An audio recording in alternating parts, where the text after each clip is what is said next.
Assalamualaikum warahmatullahi wabarakatuh. Perkenalkan, nama saya Syafitri dari kelas A3 dengan NIM 25124220018.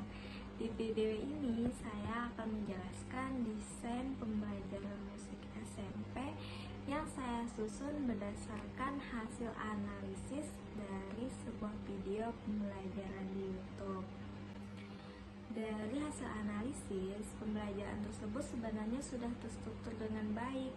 Guru membuka kelas dengan rapi, ada doa, persepsi, sampai masuk ke materi vokal. Siswa juga terlihat aktif, misalnya saat diskusi kelompok dan presentasi.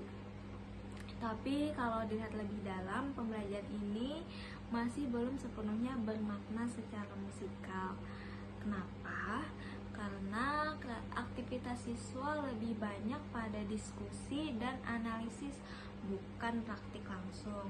Mereka membahas teknik vokal dari video, tapi belum benar-benar melatih suara mereka secara mendalam. Padahal pembelajaran vokal itu bukan hanya soal memahami materi, tapi juga soal pengalaman bunyi. Siswa harus merasakan sendiri bagaimana menghasilkan suara yang benar. Akibatnya muncul masalah seperti intonasi yang masih kurang tepat atau suara yang masih false, karena siswa belum terlatih secara auditif dan fisik. Nah, dari situ saya merancang pembelajaran yang lebih menekankan pada praktik langsung dan keterlibatan individu siswa. Pendekatan yang saya gunakan adalah experiential learning dan konstruktivisme sosial, di mana siswa belajar dari pengalaman dan juga interaksi dengan teman. Alur pembelajaran dimulai dari pemanasan vokal seperti latihan pernapasan diafragma dan vocalizing sederhana untuk menyiapkan tubuh dan suara. Nah, setelah itu siswa menirukan contoh suara atau potongan lagu dari guru untuk melatih kepekaan nada. Kemudian masuk ke bagian inti, yaitu latihan individu secara bergiliran dalam kelompok. Nah, jadi setiap siswa itu mencoba bernyanyi sendiri, lalu mendapatkan umpan balik langsung dari guru atau teman. Nah, di sini penting karena siswa tidak bisa hanya ikut-ikutan, tapi benar-benar harus mengontrol suara mereka sendiri.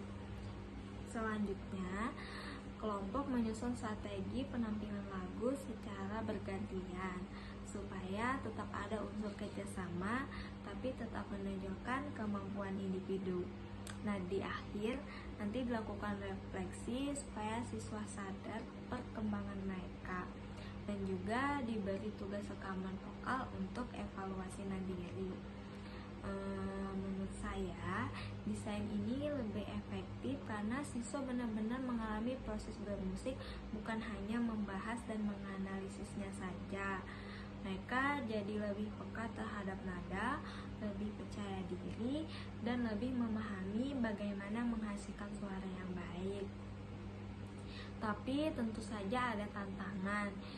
Tidak semua siswa percaya diri untuk bernyanyi sendiri, dan guru juga harus pintar mengatur waktu serta suasana kelas supaya tetap kondusif. Jadi, pembelajaran musik yang baik itu bukan hanya membuat siswa paham teori, tapi juga mampu mempraktikkan dan merasakan musik secara langsung. Dengan desain ini diharapkan siswa tidak hanya jadi pengamat, tetapi juga menjadi pelaku musik yang aktif dan mandiri. Itu saja tadi hasil analisis dan rekonstruksi pembelajaran seni di SMP dari saya. Saya ucapkan terima kasih dan mohon maaf jika ada kesalahan. Wassalamualaikum warahmatullahi wabarakatuh.